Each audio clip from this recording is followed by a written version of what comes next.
My dear students, welcome to online classes. In the last class, we have studied about the causes of deflation. So the first causes, there will be discussed about the yesterday classes in the last classes. So the first causes is Keynesian explanation. So the Keynes, there will be explanation for the causes of deflation. One is deficit aggregate demand. Second one is less investment expenditure, and third one is less consumption. So these are the Keynesian explanation of the causes of deflation is already discussed about the last classes. So remaining, other causes of the deflation. The second one is the contractionary monetary policy. ಇಲ್ಲಿ ಕುಗ್ಗು ಪ್ರಸರಣ ಅಥವಾ ಆರ್ಥಿಕ ಹಿಂಜರಿಕೆ ಬೆಲೆ ಇಳಿಕೆ ಉಂಟಾಗಲಿಕ್ಕೆ ಇನ್ನೊಂದು ಪ್ರಮುಖ ಕಾರಣ ಏನು ಅಂತಂದ್ರೆ ಸಂಕುಚಿತ ಹಣಕಾಸು ನೀತಿ ಅಂತ ಕರೀತಾ ಇದ್ದೀವಿ. When the government adopts a contractionary monetary policy, it makes the availability of credit more costly by raising the rate of interest and reducing the supply of ಮನಿ.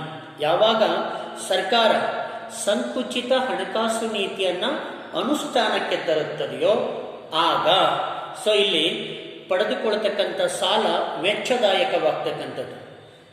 ಅತ್ಯಧಿಕ ವೆಚ್ಚದಲ್ಲಿ ನಾವು ಸಾಲವನ್ನು ಪಡಿಬೇಕಾಗುತ್ತೆ. ಯಾಕೆ ಅಂತಂದ್ರೆ ಸಂಕುಚಿತ ಹಣಕಾಸು ನೀತಿಯ ಸಂದರ್ಭದಲ್ಲಿ ಸರ್ಕಾರ ಆಗಲಿ ಅಥವಾ ಕೇಂದ್ರ ಬ್ಯಾಂಕ್ ಅತ್ಯಧಿಕ ಬಡ್ಡಿಯ ದರವನ್ನು ವಿಧಿಸ್ತಕ್ಕಂಥದ್ದು. ಸಾಲದ ಮೇಲೆ ಬಡ್ಡಿಯ ದರವನ್ನು ಹೆಚ್ಚಳ ಮಾಡಿದಾಗ ಹೂಡಿಕೆದಾರರು, ಉತ್ಪಾದಕರು ಪಡೆಯತಕ್ಕಂಥ ಸಾಲದ ಪ್ರಮಾಣ ಕಡಿಮೆ ಆಗುತ್ತೆ, ಹೂಡಿಕೆಯ ಪ್ರಮಾಣ ಕಡಿಮೆ ಆಗುತ್ತೆ, ಉತ್ಪಾದನೆ ಕಡಿಮೆ ಆಗ್ತಕ್ಕಂಥದ್ದನ್ನು ನಾವು ಕಾಣ್ತಾ ಇದೀವಿ. ಹಾಗೆಯೇ ಇಲ್ಲಿ ಸರಕುಗಳ ಬೇಡಿಕೆ ಕಡಿಮೆ ಆಗ್ತಕ್ಕಂಥದ್ದು, ಬೆಲೆ ಕಡಿಮೆ ಆಗ್ತಕ್ಕಂಥದ್ದು ಕೂಡ ಆಗತಕ್ಕಂಥದ್ದು. This result in fall in the prices. ಇದರ ಎಲ್ಲ ಕಾರಣೀಭೂತವಾಗಿರ್ತಕ್ಕಂಥ ಒಂದು ಫಲಿತಾಂಶ ಬೆಲೆಗಳು ಇಳಿಮುಖವಾಗ್ತಾ ಇರ್ತಕ್ಕಂಥದ್ದು. ಸರ್ಕಾರ ಸಂಕುಚಿತ ಹಣಕಾಸು ನೀತಿಯನ್ನು ಜಾರಿಗೆ ತಂದಾಗ ಇಲ್ಲಿ ಸಾಲದ ಪೂರೈಕೆ ಕಡಿಮೆ ಆಗುತ್ತೆ. ಯಾಕಂದ್ರೆ ಬಡ್ಡಿಯ ದರ ಹೆಚ್ಚಳವಾದಾಗ ಸಾಲದ ಪೂರೈಕೆ ಕಡಿಮೆ ಆಗುತ್ತೆ, ಹೂಡಿಕೆ ಕಡಿಮೆ ಆಗುತ್ತೆ, ಉತ್ಪಾದನೆ ಕಡಿಮೆ ಆಗುತ್ತೆ, ಸಾರ್ವಜನಿಕರಲ್ಲಿ ಹಣದ ಪೂರೈಕೆ ಕಡಿಮೆಯಾಗಿ ಅವರ ಕೊಳ್ಳುವ ಶಕ್ತಿ ಕಡಿಮೆಯಾಗಿ ಇಲ್ಲಿ ಆರ್ಥಿಕತೆ ಕುಗ್ಗತಕ್ಕಂಥದ್ದು, ಉತ್ಪಾದನೆ ಕುಗ್ಗತಕ್ಕಂಥದ್ದು, ಸರಕುಗಳ ಬೇಡಿಕೆ ಕುಗ್ಗತಕ್ಕಂಥದ್ದು, ಬೆಲೆ ಇಳಿಮುಖವಾಗ್ತಕ್ಕಂಥದ್ದನ್ನು ನಾವು ಕಾಣ್ತೇವೆ. Various contractionary monetary measures are raising the bank rate, sale of government securities, raising the cash reserve ratio, reducing the currency. These are the major measures to the contractionary monetary policy.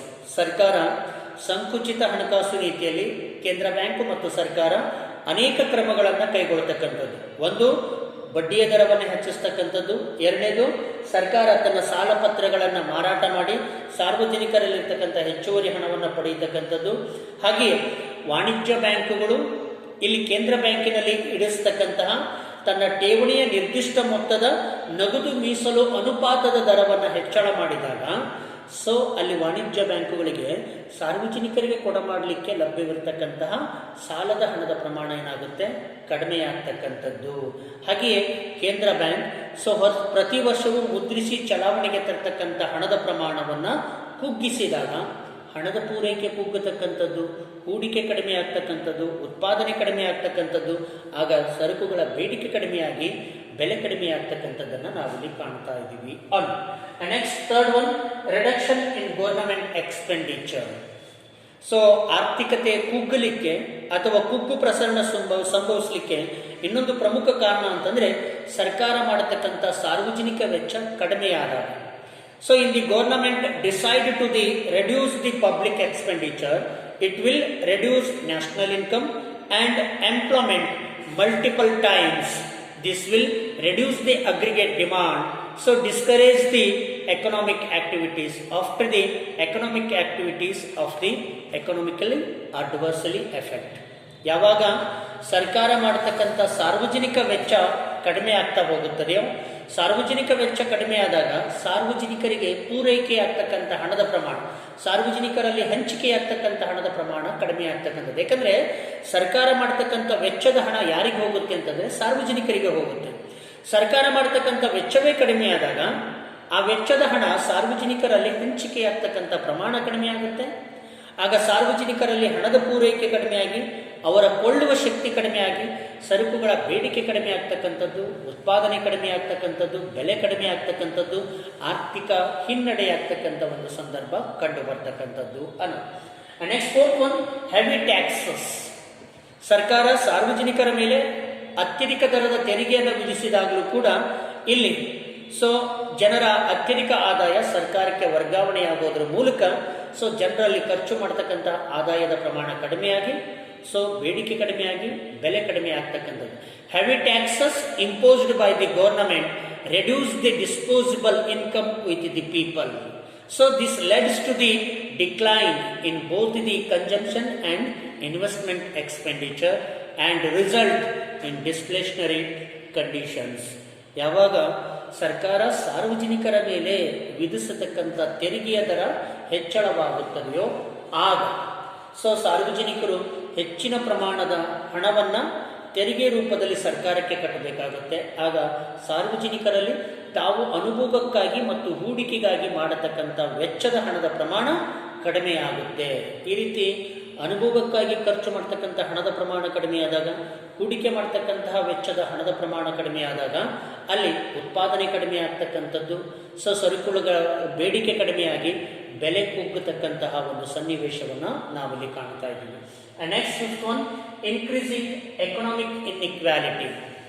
ಆರ್ಥಿಕತೆಯ ಅಸಮಾನತೆಯ ಹೆಚ್ಚಳವೂ ಕೂಡ ಇಲ್ಲಿ ಕುಗ್ಗು ಪ್ರಸರಣಕ್ಕೆ ಕಾರಣ. Increasing inequalities of income and wealth make the rich more rich and the poor more poor. ಇಲ್ಲಿ ಆರ್ಥಿಕತೆಯಲ್ಲಿ ಅಸಮಾನತೆ ಕಂಡು ಬಂದಾಗ, ಆದಾಯ ಮತ್ತು ಸಂಪತ್ತು ಸಾರ್ವಜನಿಕರಲ್ಲಿ ಅಸಮಾನ ಹಂಚಿಕೆಯಾದಾಗ ಇಲ್ಲಿ ಶ್ರೀಮಂತರು ಶ್ರೀಮಂತರೇ ಆಗ್ತಾರೆ, ಬಡವರು ಬಡವರೇ ಆಗ್ತಾ ಇರ್ತಕ್ಕಂಥದ್ದನ್ನು ನಾವಿಲ್ಲಿ ಕಾಣ್ತದೆ. Since the marginal propensity to consume MPC of the rich is less than that the poor. ಇಲ್ಲಿ ಶ್ರೀಮಂತರಲ್ಲಿ ಅತ್ಯಧಿಕ ಆದಾಯ ಇರುತ್ತೆ, ಬಡವರಲ್ಲಿ ಅಲ್ಪ ಪ್ರಮಾಣದ ಆದಾಯ ಇರುತ್ತೆ. ಶ್ರೀಮಂತರಲ್ಲಿ ಅತ್ಯಧಿಕ ಪ್ರಮಾಣದ ಆದಾಯ ಇದ್ರೂ ಕೂಡ ಅನುಭೋಗದ ಮೇಲೆ ಮಾಡತಕ್ಕಂಥ ವೆಚ್ಚದ ಪ್ರಮಾಣ ಕಡಿಮೆ ಇರುತ್ತೆ. ಆದರೆ ಅತ್ಯಧಿಕ ಬಡ ಜನರಲ್ಲಿ ಆದಾಯ ಕಡಿಮೆ ಇದ್ದಾಗ ಅವ್ರು ಏನೇ ಕೊಂಡ್ಕೊಳ್ಬೇಕು ಅಂದ್ರೂ ಕೂಡ ಅವ್ರ ಹತ್ರ ಹಣ ಇರೋದಿಲ್ಲ. ಹಾಗಾಗಿ ಇಲ್ಲಿ ಅನುಭೋಗಕ್ಕಾಗಿ ಸರಕುಗಳ ಕೊಳ್ಳುವ ಪ್ರಮಾಣ ಬಡವರಿಗಿಂತ ಶ್ರೀಮಂತರಲ್ಲಿ ಬಹಳಷ್ಟು ಕಡಿಮೆ ಇರತಕ್ಕಂಥದ್ದು when growing inequalities of income there will reduce the consumption expenditure and will led to the deflationary conditions or situations. ಯಾವಾಗ ಈ ರೀತಿ ಆರ್ಥಿಕತೆಯಲ್ಲಿ ಆದಾಯ ಮತ್ತು ಸಂಪತ್ತಿನ ಅಸಮಾನ ಹಂಚಿಕೆ ಹೆಚ್ಚಾಗ್ತಾ ಹೋಗುತ್ತದೆಯೋ ಆಗ ಅನುಭೋಗದ ಮೇಲೆ ಮಾಡತಕ್ಕಂಥ ವೆಚ್ಚದ ಪ್ರಮಾಣ ಕಡಿಮೆ ಆಗುತ್ತೆ. ಆಗ ಅದು ಕುಗ್ಗು ಪ್ರಸರಣದ ಸಂಗತಿಗೆ ಕಾರಣವಾಗ್ತಕ್ಕಂಥದ್ದು And sixth one, public borrowing. So when the government borrows from the public, in result in the transfer of money from the public to the government. ಯಾವಾಗ ಸರ್ಕಾರ ಸಾರ್ವಜನಿಕರಿಂದ ಹೆಚ್ಚು ಹೆಚ್ಚು ಸಾಲವನ್ನು ಪಡೆಯಲಿಕ್ಕೆ ಪ್ರಾರಂಭ ಮಾಡುತ್ತದೆಯೋ ಆಗ ಹಣ ಸಾರ್ವಜನಿಕರಿಂದ ಅತ್ಯಧಿಕ ಪ್ರಮಾಣದಲ್ಲಿ ಸರ್ಕಾರಕ್ಕೆ ವರ್ಗಾವಣೆಯಾಗುತ್ತೆ ಸಾಲದ ರೂಪದಲ್ಲಿ. ಆಗ ಸಾರ್ವಜನಿಕರಲ್ಲಿ ತಾವು ಖರ್ಚು ಮಾಡಲಿಕ್ಕೆ ಉಳಿಯತಕ್ಕಂಥ ಹಣದ ಪ್ರಮಾಣ ಕಡಿಮೆಯಾಗ್ತಕ್ಕಂಥದ್ದು. ಆಗ ಸಮಗ್ರ ಬೇಡಿಕೆ ಕಡಿಮೆಯಾಗಿ ಈ ಕುಗ್ಗು ಪ್ರಸರಣದ ಸನ್ನಿವೇಶ ತಲುಪತಕ್ಕಂಥದ್ದು. The reduce the aggregate demand and brings inflation in the economy. ಯಾವಾಗ ಈ ರೀತಿ ಸಾರ್ವಜನಿಕರಿಂದ ಸರ್ಕಾರ ಅತ್ಯಧಿಕ ಪ್ರಮಾಣದಲ್ಲಿ ಸಾಲವನ್ನು ಪಡೆದಾಗ ಸಾರ್ವಜನಿಕರಿಂದ ಹಣ ಸರ್ಕಾರಕ್ಕೆ ವರ್ಗಾವಣೆಯಾಗುತ್ತೆ. ಸಾರ್ವಜನಿಕರಲ್ಲಿ ಖರ್ಚು ಮಾಡಲಿಕ್ಕೆ ಉಳಿಯತಕ್ಕಂಥ ಹಣದ ಪ್ರಮಾಣ ಕಡಿಮೆಯಾಗುತ್ತೆ. ಆಗ ಸರಕುಗಳ ಸಮಗ್ರ ಬೇಡಿಕೆ ಕಡಿಮೆಯಾಗಿ ಈ ರೀತಿಯ ಕುಗ್ಗು ಪ್ರಸರಣ ಸಂಭವಿಸಲಿಕ್ಕೆ ಕಾರಣವಾಗ್ತಕ್ಕಂಥದ್ದು. And lastly, other factors, ಇತರೆ ಅಂಶಗಳು. Some other non-economic and non-monetary factors such as a war, earthquakes, strike, crop failures, etc. may also cause deflationary conditions. ಕೆಲವೊಂದಿಷ್ಟು ಇತರೆ ಅಂಶಗಳು, ಆರ್ಥಿಕೇತರ ಮತ್ತು ಹಣಕಾಸೇತರ ಅಂಶಗಳು ಕೂಡ ಇಲ್ಲಿ ಕುಗ್ಗು ಪ್ರಸರಣಕ್ಕೆ ಕಾರಣವಾಗಿರ್ತಕ್ಕಂಥದ್ದು. ಯುದ್ಧ, ಭೂಕಂಪ, ಮತ್ತು ಮುಷ್ಕರ ಮತ್ತು ಬೆಳೆ ಹಾನಿ ಇವೆಲ್ಲವುಗಳು ಕೂಡ ಕುಗ್ಗು ಪ್ರಸರಣಕ್ಕೆ ಕಾರಣವಾಗಿರ್ತಕ್ಕಂಥ. ನೋಡಿ, ಯುದ್ಧದಂತಹ ಸಂದರ್ಭದಲ್ಲಿ ಸರ್ಕಾರ ಉತ್ಪಾದನೆಗೆ ಆದ್ಯತೆಯನ್ನು ಕೊಡೋದ್ರ ಬದಲಾಗಿ ಯುದ್ಧವನ್ನು ಎದುರಿಸುವುದರ ಕಡೆಗೆ ಹೆಚ್ಚು ಗಮನ ಕೊಟ್ಟಾಗ ಇಲ್ಲಿ ಉತ್ಪಾದಕತೆ ಕುಂಠಿತವಾಗ್ತಕ್ಕಂಥದ್ದು. ಅದೇ ಭೂಕಂಪಗಳು ಸಂಭವಿಸಿದಾಗ ಆ ಭೂಕಂಪದ ಪರಿಹಾರಕ್ಕೆ ಸರ್ಕಾರ ವೆಚ್ಚ ಮಾಡಬೇಕಾಗುತ್ತೆ, ಉತ್ಪಾದನೆಯ ಕಡೆಗೆ ನಿರ್ಲಕ್ಷ್ಯತೆಯನ್ನು ಮಾಡತಕ್ಕಂಥದ್ದು. ಅದೇ ರೀತಿಯಾಗಿ ಮುಷ್ಕರಗಳು ಸಂಭವಿಸಿದಾಗ ಉತ್ಪಾದಕತೆಯಲ್ಲಿ ಉದ್ಯಮಿದಾರರು ತಮ್ಮ ಸೌಲಭ್ಯಕ್ಕಾಗಿ ಹೋರಾಟ ಮಾಡತಕ್ಕಂಥ ಸಂದರ್ಭದಲ್ಲಿ ತಮ್ಮ ಬೇಡಿಕೆಗಳನ್ನು ಈಡೇರಿಸಲಿಕ್ಕೆ ಕಾರ್ಮಿಕರು ಏನಾದರೂ ಮುಷ್ಕರ ಮಾಡಿದಾಗ ಅಲ್ಲಿ ಉತ್ಪಾದಕತೆ ನಿಂತು ಹೋಗುತ್ತೆ. ಉತ್ಪಾದಕತೆ ನಿಂತು ಹೋದಾಗ ಆರ್ಥಿಕ ಮುಗ್ಗಟ್ಟು, ಉತ್ಪಾದನೆ ಕುಗ್ಗತಕ್ಕಂಥದ್ದು, ಉದ್ಯೋಗದ ಮಟ್ಟ ಇಳಿಮುಖತಕ್ಕಂಥದ್ದು. ಹಾಗೆ ಕ್ರಾಪ್ ಫೇಲ್ಯೂರ್ಸ್, ಬೆಳೆ ಹಾನಿ. ಸೊ ಏನಾದರೂ ಅತಿಯಾದ ಮಳೆಯಿಂದಾಗಿ ಅಥವಾ ಬರಗಾಲದಿಂದಾಗಿ ಬೆಳೆ ಹಾಳಾಗಿ ಹೋಯಿತು ಅಂತಂದರೆ ಉತ್ಪಾದನೆ ಕುಗ್ಗತಕ್ಕಂಥದ್ದು. ಇವೆಲ್ಲ ಸಂಗತಿಗಳು ಕುಗ್ಗು ಪ್ರಸರಣಕ್ಕೆ ಕಾರಣವಾಗ್ತಕ್ಕಂಥದ್ದು.